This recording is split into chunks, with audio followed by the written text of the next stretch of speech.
بسم الله الرحمن الرحيم الحمد لله رب العالمين والصلاة والسلام على سيد المرسلين وعلى آله وصحبه أجمعين أما بعد فقد قال الله تعالى في القرآن المجيد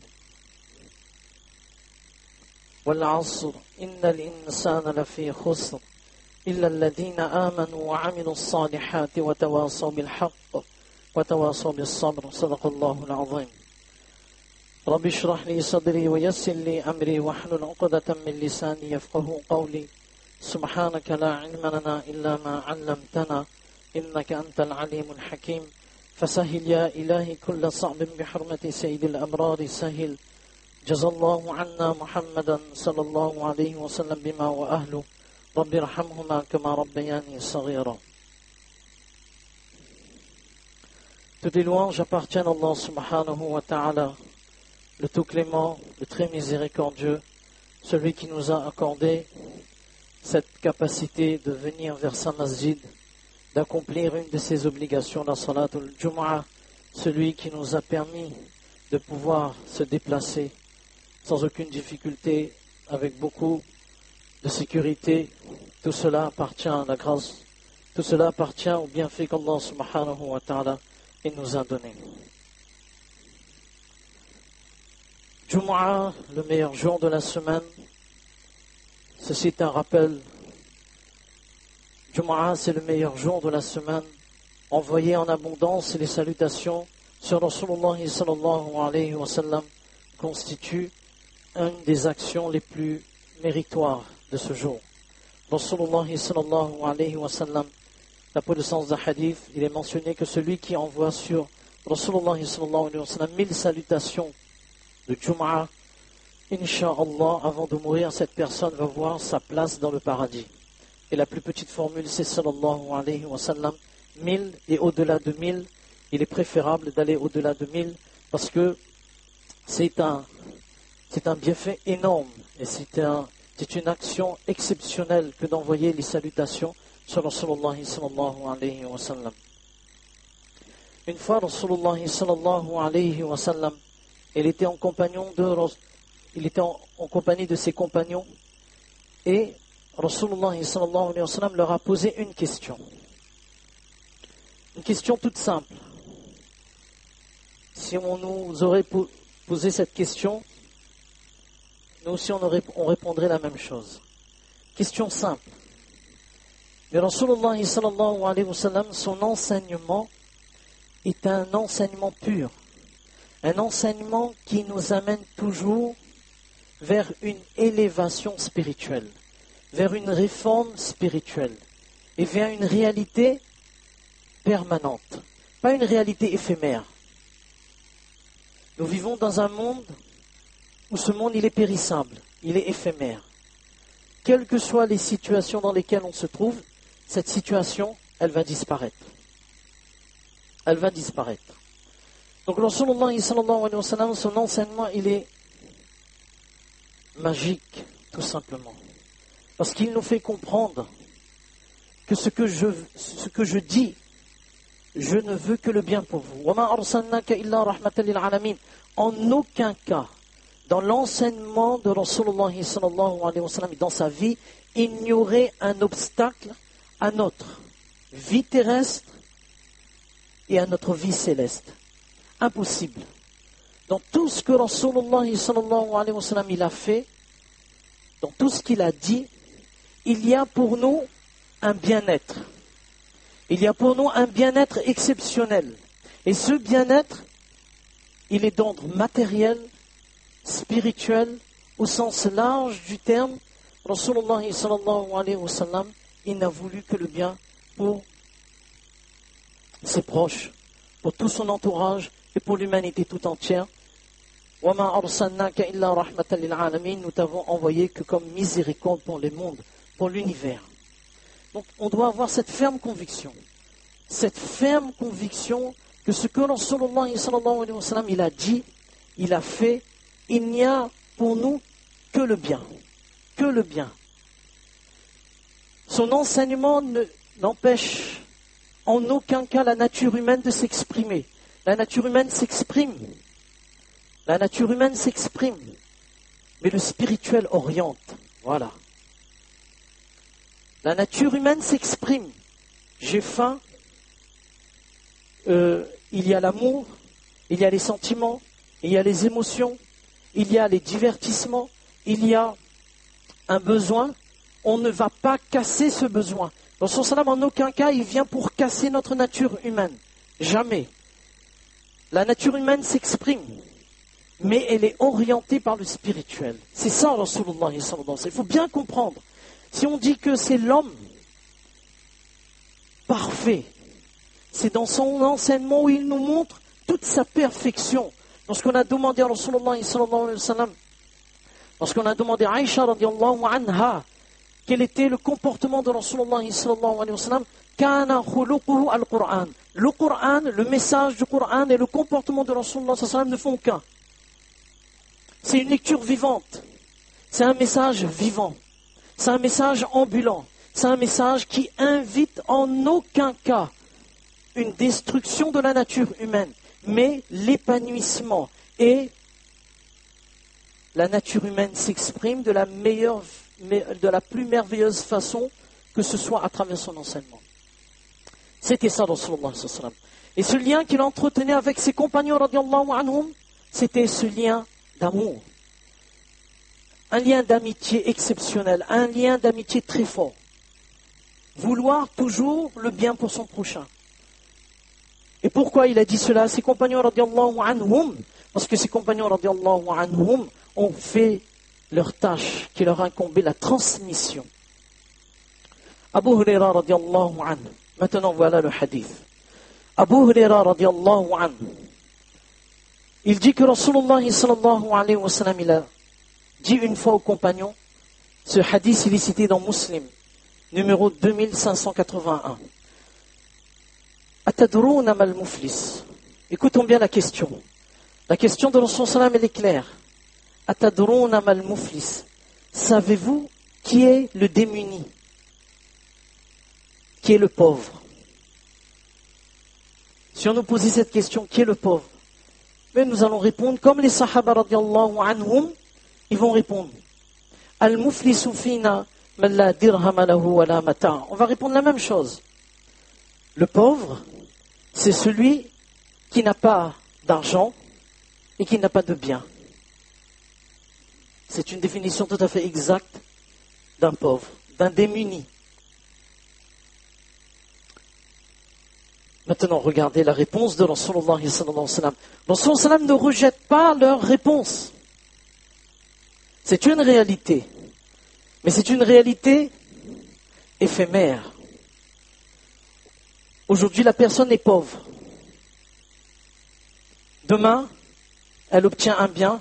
Et combien de situations nous connaissons que les personnes qui étaient pauvres sont venues à l'île de la Réunion, se sont installées. Ils étaient pauvres, ils n'avaient rien. Ils ont travaillé aujourd'hui. Ils portent un nom qui est connu dans le monde économique, dans le monde social. Cette personne a travaillé de sa labeur, de ses propres moyens. Il est devenu quelqu'un de riche. C'est une situation éphémère. De la même façon, une personne riche, tôt ou tard, peut perdre tout ce qu'il a eu. C'est une situation éphémère. Et c'est une réalité éphémère. Où, tout simplement, toute situation termine avec la mort. Toute situation termine avec la mort. Quelqu'un qui est atteint d'une maladie grave, Allah subhanahu wa ta'ala nous en préserve, mais après la mort, c'est terminé. C'est-à-dire, cette maladie se termine. La maladie ne suit pas la personne, c'est fini. Donc les compagnons, radiallahu anhum, ils ont donné une définition par rapport à une réalité qui est éphémère. Rasulullah sallallahu alayhi wa sallam maintenant, il amène les compagnons, radiallahu anhum, regardez, ils ne rejettent pas la nature humaine. Regardez, ils ne rejettent pas la nature humaine. Il accepte cette réponse. Indirectement, il accepte cette réponse. Mais Rasulullah sallallahu alayhi wa sallam maintenant les amène à un autre niveau. Le réel démuni. Le pauvre véridique. Et cette réalité, elle est permanente. Et cela concerne l'au-delà. Parce que c'est une réalité qui dure. C'est une réalité qui est éternelle. Et Rasulullah sallallahu alayhi wa sallam, maintenant, il amène la réponse. Il les éclaire. Inna al-muflisa min ummati man ya'ti yawm al-qiyamah bi salatin wa siyamin wa zakatin. Le pauvre, le vrai pauvre, c'est-à-dire le pauvre qui connaît une réalité permanente et qui restera dans cette situation, si elle ne change pas, elle ne fait pas un effort de changer sa situation, ce pauvre-là, cette pauvreté sera d'une nature permanente et pérenne. Et Rasulullah sallallahu alayhi wa sallam, il dit, le pauvre de ma communauté sera celui qui viendra le jour de la résurrection avec la salah. La salah, ce n'est pas un acte d'adoration anodin. La salah, c'est le seul acte d'adoration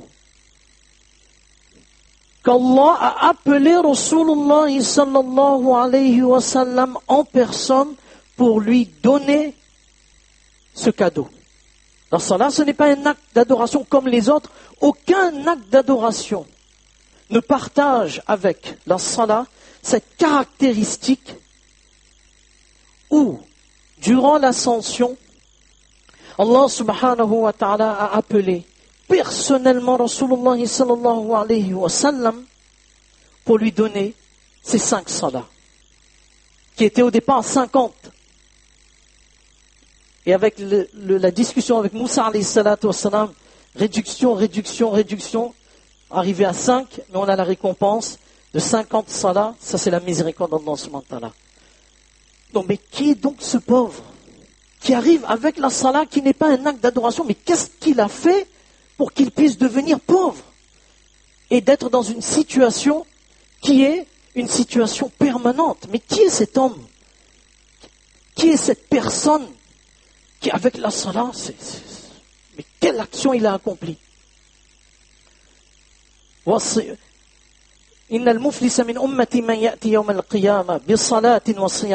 arrive avec le jeûne du mois de Ramadan. Et le jeûne du mois de Ramadan, chaque acte d'adoration connaît une caractéristique qu'aucun acte d'adoration ne connaît, ne partage pas.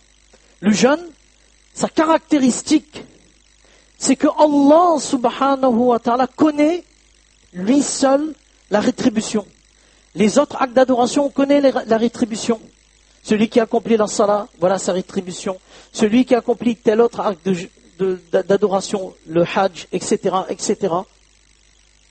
Mais le jeûne, Allah subhanahu wa ta'ala, lui seul connaît. Parce que c'est un acte d'adoration qui est, subhanallah, qui est extraordinaire.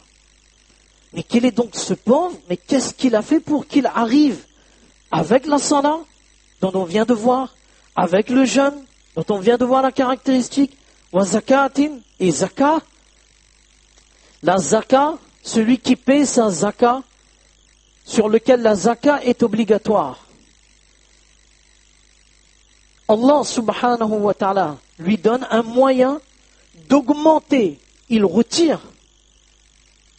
Apparemment, il y a une diminution en apparence. On retire 1/40, qui est 2,5%. Pour l'école Hanafite, 1/40, 2,5%, Allah subhanahu wa ta'ala augmente son bien. Subhanallah. Tu retires, Allah il augmente. Alors que quand on donne, on a 30 euros, on donne 10 euros.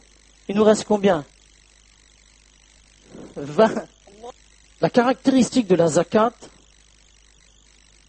elle purifie les biens et elle augmente les biens.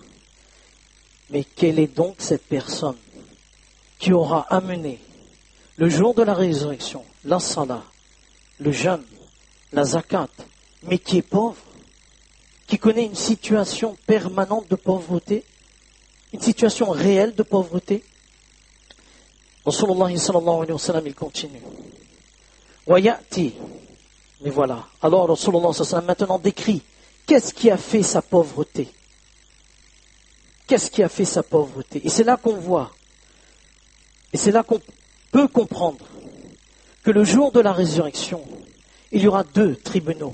Le tribunal des droits d'Allah et le tribunal des droits de ses créatures. Allah subhanahu wa ta'ala attache une très grande importance à ses créatures.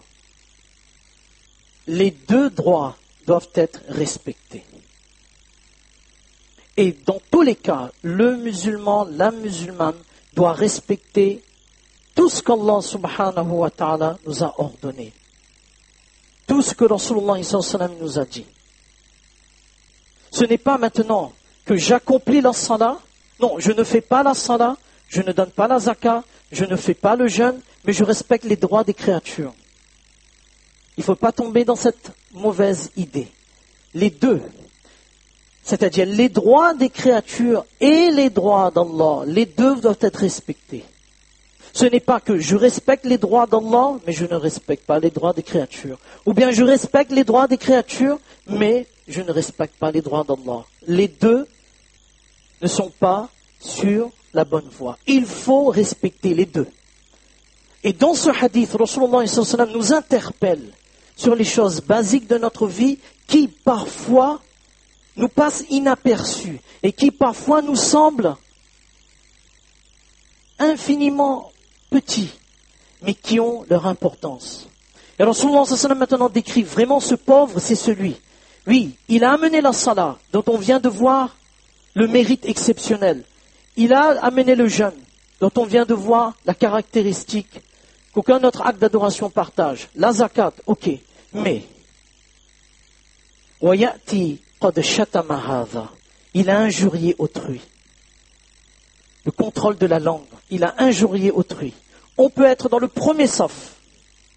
On n'a pas le contrôle de sa langue. Le pauvre Rasulullah, ce n'est pas moi qui le dis. Il a injurié autrui. Et parfois, dans la masjid même, on a injurié autrui. On ne respecte pas la masjid. Et parfois, dans la masjid même, on dit des propos qui sont blessants et qui sont malveillants. Dans la masjid. Rasulullah sallallahu alayhi wa sallam continue. Il a accusé telle personne. Il a accusé la personne d'un tel acte que cette personne n'a pas fait. C'est le pauvre. Allah nous en préserve. La langue, Allahu Akbar, Allah nous en préserve. Cette langue, elle peut nous amener très loin dans cette profondeur de Jahannam, de l'enfer. Allah nous en préserve. Amin. Il a injurié. Ou bien, il a accusé. Ou bien, il a mangé, il a consommé les biens d'autrui. Ce bien ne lui revient pas. Ce n'est pas son droit. Mais il lèse la personne. Il consomme les biens de la personne. Allah subhanahu wa ta'ala ne laisse pas passer cela. Il a des dettes. Il n'honore pas ses dettes. Et il n'a pas l'intention d'honorer ses dettes. Ce droit ne lui revient pas pour telle chose. Mais il vole ce droit à autrui. Et si c'est un membre de la famille, c'est encore pire. Parce que il y a une avalanche de péchés qui s'annonce. Parce qu'il y a la rupture des liens de parenté.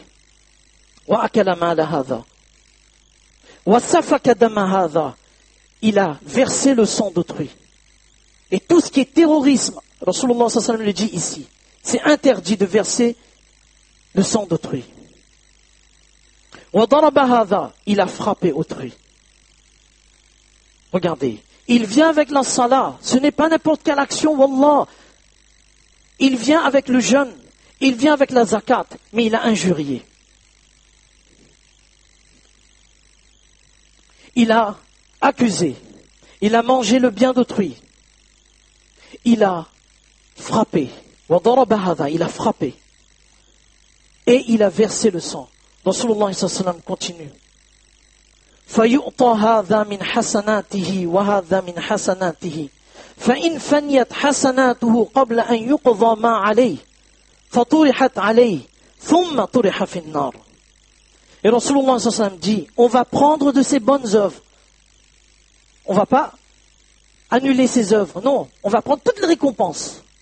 Toutes les récompenses. Une salat en congrégation, les ulama disent, c'est 33 554 432 de récompenses. On fait le miswak, c'est multiplié par 70. Tout cela va pour le frère musulman qu'on a injurié, qu'on a accusé, ou bien qu'on a frappé, ou bien qu'on a mangé le bien.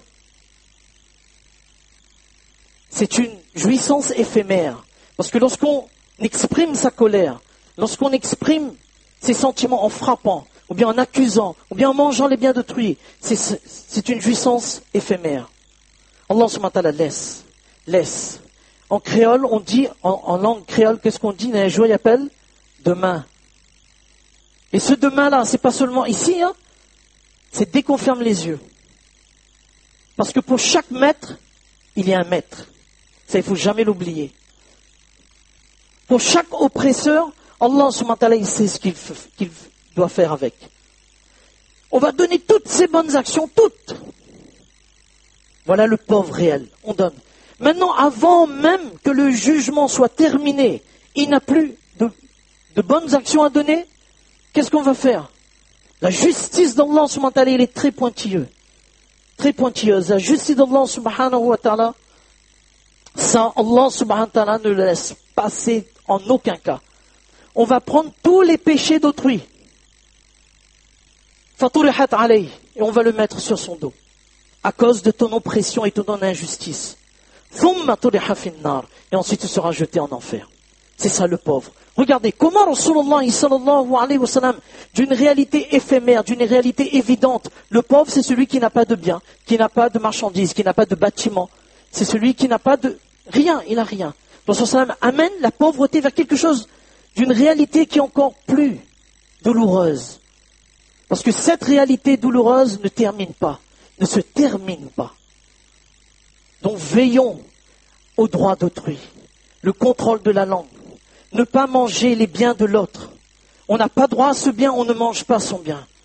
On n'accuse personne, on ne frappe personne, on contrôle sa langue, on ne verse pas le sang d'une personne. Tout cela, le jour de la résurrection, Allah subhanahu wa ta'ala veillera à ce que toute justice soit rendue. Toute justice. On ne mange pas les biens d'autrui, c'est haram, c'est interdit. On ne vole pas autrui, on ne dit pas des gros mots. Que cette personne soit une personne musulmane ou non musulmane, que ce soit un croyant ou un non-croyant, on lui doit de l'argent, même 5 centimes, on se doit d'aller le voir et de lui dire « j'ai oublié de te rendre 5 centimes ». Ça nous arrive parfois dans un magasin, on a rendu plus la monnaie, on doit. On oublie ça, on oublie beaucoup de choses. Nous on pense que din, c'est ici. Non, din c'est pas ici. Din c'est pas ici. Din c'est là où on se forme ici. Qu'est-ce qui est écrit là? Et établit la prière. Certes, la prière empêche du turpitude et du blâmable. C'est une continuité de notre comportement dans la salat qui fait que lorsqu'on est dehors, lorsque quelqu'un nous voit, ben, il prend un plaisir à parler avec nous. Il ne nous fuit pas. Parce qu'on sait dans la langue, dans nos comportements, dans la façon d'agir, cette personne ne se sera pas sentie repoussée. Non, c'est quelqu'un qui veut du bien pour moi. Je sais, il me dit mes torts, mais il a une façon de dire. Dans les transactions, il a une façon de faire les transactions. Il ne veut pas me voler. Il ne me vole pas. Je fais confiance à cette personne. Lorsqu'il me donne l'argent pour un don, je sais que ça va partir là-bas. Parce que c'est une personne honnête. C'est ce que Rasulullah sallallahu alayhi wa sallam nous donne en exemple. Et le silence, c'est déjà une da'wah. C'est déjà une invitation. On ne parle pas. On passe, mais on respire la tranquillité. Et les autres trouvent cette tranquillité en nous. Allah subhanahu wa ta'ala fasse, Inch'Allah, qu'on ne soit pas le pauvre que Rasulullah sallallahu alayhi wa sallam il a décrit dans le hadith. Qu'on ne soit pas dans cette catégorie de pauvres. Que le jour de la résurrection, lorsqu'Allah subhanahu wa ta'ala il va prendre nos comptes, lorsque toutes les créatures seront présentes, il n'y a pas aucune créature qui va pointer du doigt. Allah, cette personne-là m'a lésé. Toi qui te dis juste, Wallah, rends justice. Allah subhanahu wa ta'ala donne tous la compréhension de ce qu'on vient de dire. Allah subhanahu wa ta'ala fasse qu'on soit parmi les personnes qui sont les plus honnêtes, qu'on ne vole personne, qu'on ne trompe personne, qu'on n'injurie personne, qu'on ne médise de personne, qu'on n'accuse personne, qu'on ne frappe personne, qu'on ne fait rien qui puisse causer du préjudice à n'importe quelle créature sur cette terre. Amin wa akhiru da'wana alhamdulillahi rabbil alamin. Jazakumullah.